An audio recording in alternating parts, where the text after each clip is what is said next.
தொடால ஒண்ணு பண்ண முடியாது. வெளியில போப்பா. பண்ண முடியாது. ஒரு உயர்ந்த குடிகள அந்த மக்களை நீங்க தான குடிகாரங்களா மாத்துனீங்க.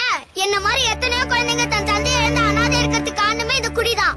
சந்தோஷத்துக்கு குடி, துக்கத்துக்கு குடி, பரீட்சையில பாஸ் ஆனாலும் குடி, ஃபெயில் ஆனாலும் குடி, பிறப்புக்கு குடி, இறப்புக்கு குடி, காது குத்துக்கு குடி, அப்புறம் கல்யாணத்துக்கு குடி, இப்படி எல்லாத்துக்கும் குடி. நாடு முழுசு சாராயும் கட்டு கடங்காம ஆறு போல ஓடுது.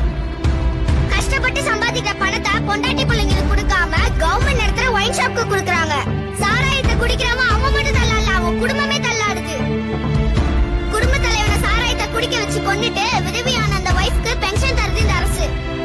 கற்கை நின்றே பிச்சை புகினும் கற்கை நின்றே சொன்னது அந்த காலம். பிச்சை எடுத்தாலும் குடின்னு சொல்றது இந்த காலம். இந்த நாட்டுல குடிக்காக பிச்சை எடுக்கிறவங்க நிறைய பேர் ஆயிட்டாங்க. சயின்டிஸ்ட் ஆக வேண்டியவன், டாக்டர் ஆக வேண்டியவன்லாம் இப்போ வீக்ல குடிநோயாளியாய் முடங்கி கிடக்குறான்.